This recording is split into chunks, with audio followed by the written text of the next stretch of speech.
अगर तुम्हें जिंदगी में सब लोगों को पीछे छोड़कर अपने बड़े लक्ष्य को प्राप्त करना है तो तुम्हें इस दुनिया की भौतिक चीजों से यानी मोह माया से निकलना होगा। इस मोह माया से कैसे आसान तरीके से बाहर निकला जाए, वह तरीका कौन सा है, वही हम आज एक प्रसिद्ध बौद्ध भिक्षु की कहानी के माध्यम से जानेंगे। तो चलिए कहानी की शुरुआत करते हैं दोस्तों। क्या आपने कभी चुपचाप बैठकर शांति से एकांत में कभी यह हिसाब लगाया है कि आपने आज तक क्या कमाया है? कमाई दो तरह की होती है। पहली, जिसके पीछे यह दुनिया भागती है, अर्थात धन, दौलत, रुपया, पैसा, जमीन, जायदाद इत्यादि। लेकिन मैं इन चीजों की बात नहीं कर रहा। मैं तो बात कर रहा हूं उस कमाई की जो हम जीवन भर कमाते हैं।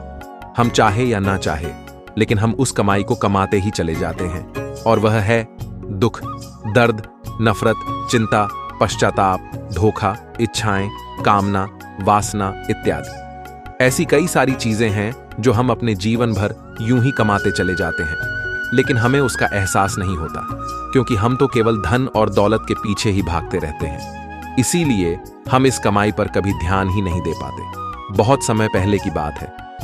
एक नगरी में एक साधु रहते थे। वह साधु एक दिन बीच बाजार में खड़े होकर जोर जोर से हंस रहे थे। उस बाजार में आता जाता हर एक व्यक्ति उन्हें देख रहा था, और हर कोई यही समझ रहा था कि यह कोई पागल है, कोई मूर्ख है। लेकिन उस बाजार में एक ऐसा व्यक्ति भी था जिसे उस साधु की हंसी बड़ी अजीब लगी। वो तुरंत उन साधु के पास पहुंचा और कहने लगा, आप पागल हो क्या? आखिर इस तरह से बीच बाजार खड़े होकर हंसने का क्या मतलब है? आते जाते लोग आपको देखकर पागल समझ रहे हैं, मूर्ख समझ रहे हैं। आखिर आप करना क्या चाहते हो?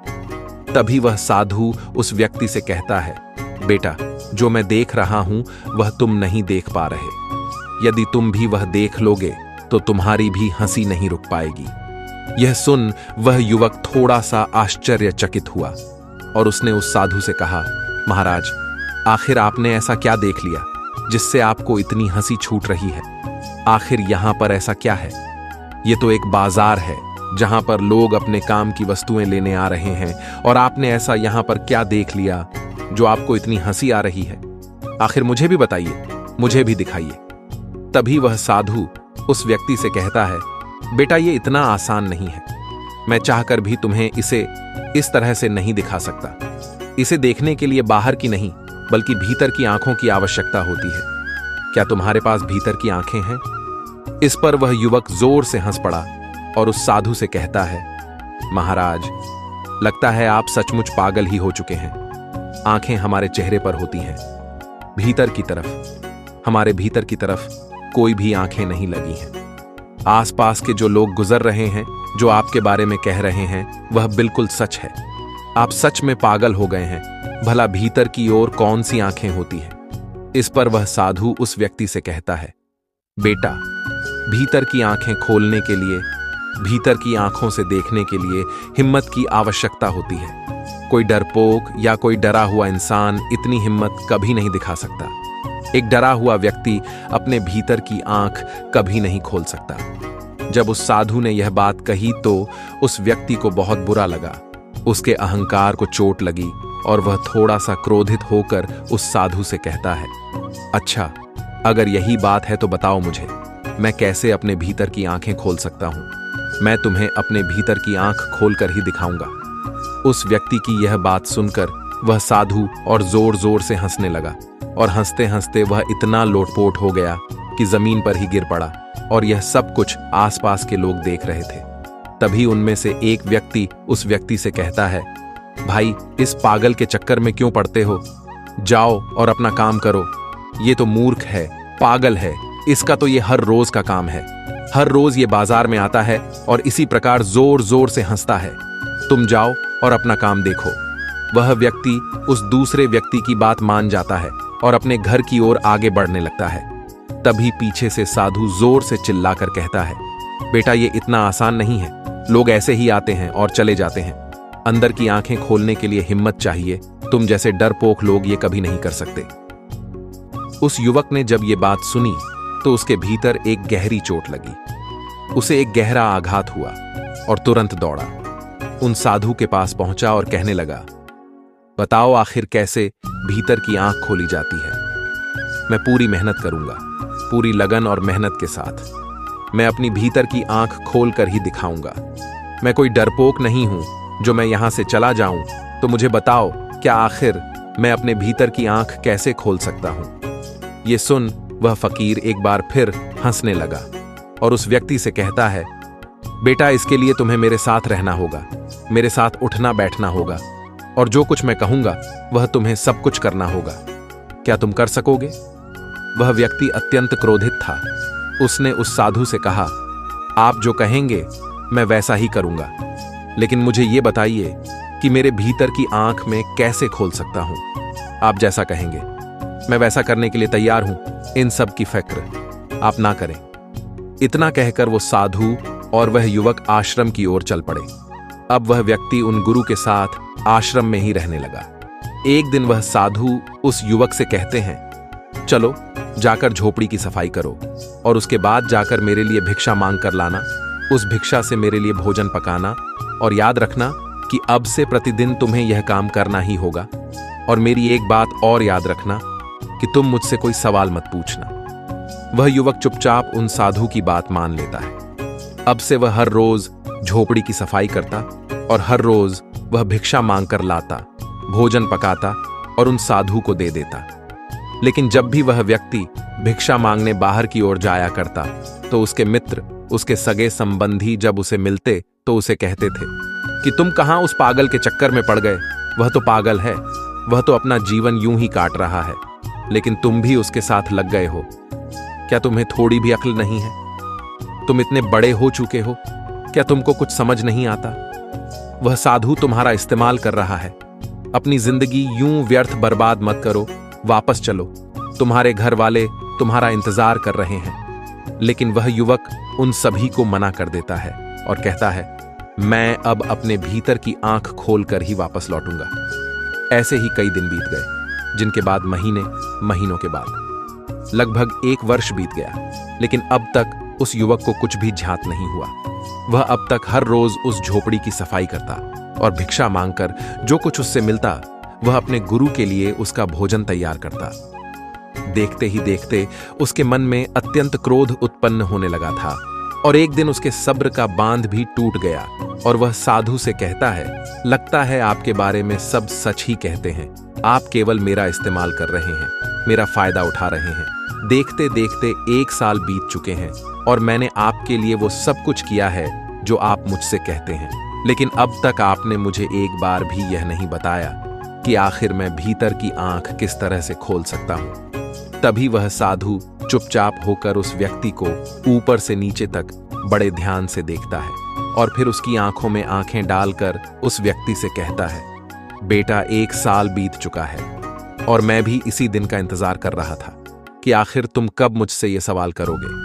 अब तुम ये सीख सकते हो कि तुम अपने भीतर की आंख कैसे खोल सकते हो, क्योंकि भीतर की आंख ऐसे ही तो खुलती है। तभी वह युवक कहता है, भीतर की आंख आखिर कैसे खुलती है?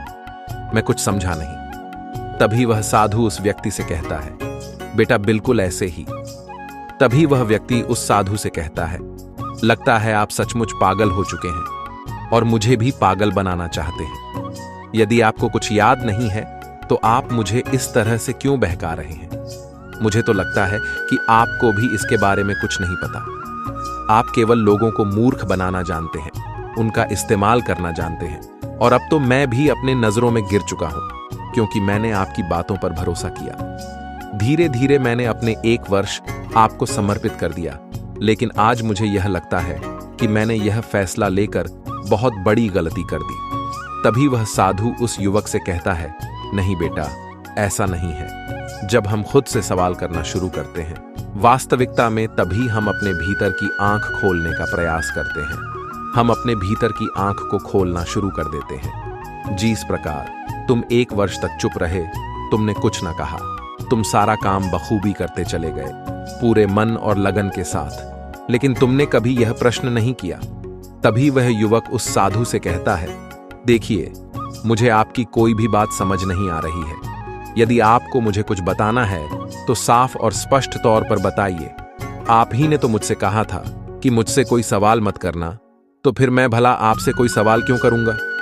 तभी वह साधु उस व्यक्ति से कहता है, बेटा, इस दुनिया में हर कोई यही तो कहता है, मेरी यह बात मान लो, मेरी यह बात सुन लो, और उसके बाद मुझसे कोई सवाल मत करना, क्योंकि मैं तुम्हारे सवाल का जवाब नहीं दूंगा। क्या तुम्हें समझ आया? लेकिन हमें तो अपने विवेक का इस्तेमाल करना चाहिए। हमें सुनना चाहिए, समझना चाहिए, बातें भी माननी चाहिए, लेकिन उसी के साथ में सवाल करना भी आवश्यक है। तभी वह युवक कहता है, लगता है आपको कोई भी ज्ञान नहीं है। आप मुझे केवल तरह तरह की बातों में फंसाते चले जा रहे हैं, तरह तरह की बातों में घूमा रहे हैं, ताकि मैं अपने इस विषय से भटक जाऊं और आप मेरे ऊपर एक बार फिर काबू पा सके। मुझे नहीं लगता कि आपको तनिक भी ज्ञान होगा कि आखिर यह भीतर की आंख किस प्रकार खुलती है, और मैं बेवकूफ 1 वर्ष आपके साथ यूं ही बीताता चला गया, बिना कुछ कहे, बिना कुछ सुने और बिना कोई सवाल किए। मेरा 1 वर्ष तो यूं ही व्यस्त चला गया। उस व्यक्ति की यह बात सुनकर वह साधु मुस्कुराने लगे और युवक से कहते हैं, बेटा, तुम एक काम करो, तुम एक पुस्तक ले लो और उसमें लिखो अपने सारे दुख, दर्द, इच्छाएं, कामनाएं, वासनाएं, नफरत, जलन, द्वेष, जीवन की नीरजता और जितने भी प्रकार के दुख और समस्याएं तुम्हारे जीवन में हैं, तुम उसे लिख लो, और उसके बाद जब वो पूरी हो जाए तब तुम मेरे पास आना। वह युवक उन साधु की बात मानने को तैयार नहीं था, लेकिन उसका मन कहीं ना कहीं उस साधु की बात पर यकीन करता था। इसलिए उस युवक ने उन साधु की बात मान ली। उसने एक पुस्तक ली और उस पुस्तक के अंदर अपने सभी दुख, दर्द, कामनाएं, इच्छाएं, वासनाएं, जलन और भी सभी प्रकार की समस्याएं, सभी प्रकार के दुख जो उसके जीवन में थे, वह लिखना शुरू कर दिया। और यह लिखते लिखते उसे करीब 1 सप्ताह लग गया। उसने बहुत सोच समझकर पुस्तक में वो सारी बातें लिखी थी, और जब उस युवक को लगने लगा कि उसने सब कुछ उस पुस्तक में लिख दिया है, तब वह पुस्तक लेकर वह उन साधु के पास पहुंचा और उन साधु से कहता है, यह लीजिए महाराज, जैसा आपने कहा था मैंने बिल्कुल वैसा ही किया है। मैंने अपने जीवन के सारे दुख, दर्द, सभी प्रकार की चिंताएं, सभी प्रकार के डर, सारी इच्छाएं, कामनाएं, वासनाएं सब इस पुस्तक में लिख दी हैं। तभी वह साधु बड़ी ही अचरजता के साथ उस युवक से कहते हैं, क्या जो कुछ तुमने इसके अंदर लिखा है वह सब कुछ लिख दिया है? सोच लो, कहीं तुम कुछ भूल तो नहीं रहे? इस पर वह युवक कहता है, नहीं नहीं महाराज, मैंने बहुत सोच समझकर इस पुस्तक में वह सारी चीजें लिखी हैं जो मेरे जीवन में दुख और तकलीफें उत्पन्न कर रही हैं। इसी कारण तो मुझे 1 सप्ताह लग गए इसे पूरा लिखने में। यह सुनकर वह साधु कहता है, बहुत बढ़िया, अच्छा, अब ठीक है, अब तुम मेरे लिए एक और काम करो। जो कुछ भी तुमने इस पुस्तक में लिखा है, क्या वह सच है? इस पर वह व्यक्ति कहता है, हाँ बिल्कुल सच। जो मैं अपने जीवन में महसूस करता हूं, जो दुख, जो तकलीफें, जो चिंताएं मुझे लगता है कि मेरे जीवन में है, मैंने बिल्कुल वही चीजें लिखी हैं। तभी वे साधु उस युवक से कहते हैं, तो ठीक है, इस पुस्तक में जो कुछ भी लिखा है तुम उसे अपने जीवन से निकाल फेंको। उसके बाद शांत बैठकर एकांत से यह सोचो कि इसके बाद तुम्हारे जीवन में क्या बचा है। जब तुम्हें इसका जवाब मिल जाए तब तुम मेरे पास आना। उस युवक ने उन साधु की बात एक बार फिर से मान ली। वह पुस्तक लेकर वापस चला गया, लेकिन वह वापस नहीं लौटा। देखते देखते करीब 2 सप्ताह बीत चुके थे, लेकिन अब तक वह लौटकर नहीं आया था। एक दिन वह फकीर फिर से उसी बाजार में जाकर खड़े हो गए और हंस रहे थे। तभी अचानक वह युवक भी वहां पर आ पड़ा और वह भी जोर जोर से हंसने लगा। तभी वे साधु उस व्यक्ति से कहते हैं, क्या हुआ बेटा, क्या तुम्हारे भीतर की आंखें खुली? इस पर वह युवक कहता है, हाँ महाराज, मेरे भीतर की आंख खुल चुकी है और मैं सब कुछ साफ साफ देख पा रहा हूं। ये दुनिया बड़ी पागल है, मूर्ख है, व्यर्थ की चीजों के पीछे भागती रहती है, और मुझे हंसी तो इस बात पर आ रही है कि मैं भी कभी इस पागल दुनिया का एक हिस्सा था। तभी वे साधु उस युवक से कहते हैं, उस पुस्तक में जो कुछ भी तुमने लिखा था, क्या उसे अपने जीवन से निकाल फेंका? क्या उसे अपने जीवन से हटाकर तुमने अपने जीवन की तरफ ध्यान दिया, उसे देखा?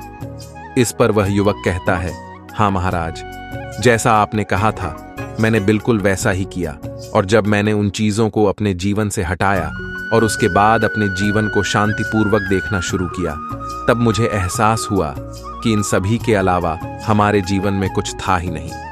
यही वो चीज़ें हैं जिसके लिए एक व्यक्ति, एक इंसान जीवन भर भागता रहता है, अपने सभी दुखों से मुक्त होने के लिए, अपनी सभी इच्छाओं को पूरा करने के लिए, अपनी सभी वासनाओं की पूर्ति के लिए। और इसी कारण वह अपने जीवन भर भागता रहता है, चिंताओं से ग्रस्त रहता है। वह इन सभी से छुटकारा चाहता है। पर इन सबको जब मैंने हटा कर देखा तो जीवन में कुछ बचा ही नहीं। अफसोस इस बात का है कि मैंने इस चीज को पहले अनुभव क्यों नहीं किया, क्योंकि यही वो चीजें हैं जो हमारे जीवन को चलाती है। वास्तविक तौर पर हमारा अपने जीवन पर कोई हक नहीं होता, और तो और हम जीवन भर केवल यही कमाते रहते हैं, लेकिन इनमें से कोई भी चीज जीवन नहीं है, और हम मूर्ख अपना कीमती जीवन गवाकर इन व्यर्थ की चीजों को कमाते रहते हैं। और आखिर में क्या होता है, हमारे पास कुछ नहीं बचता। हमारा जीवन मानो एक सड़े फल की तरह हो जाता है। जिस प्रकार एक सड़ा हुआ फल किसी काम का नहीं होता, ठीक वैसा ही हमारा जीवन भी किसी काम का नहीं रह जाता। उस युवक की ये सारी बातें सुनकर वह साधु ये समझ चुके थे कि इस युवक ने अपने भीतर की आंखें खोल ली हैं और वह सब कुछ सच सच साफ साफ देख पा रहा है। तो साथियों, ये वीडियो आपको कैसी लगी? मैं उम्मीद करता हूं इस वीडियो से आपको बहुत कुछ सीखने को मिला होगा। अपनी राय कमेंट बॉक्स में दें। याद है आपने हमारे YouTube चैनल HE इंस्पायर को सब्सक्राइब नहीं किया है तो सब्सक्राइब कर ले ऐसे ही वीडियो देखने के लिए। फिर मिलते हैं अगले वीडियो में। जय हिंद।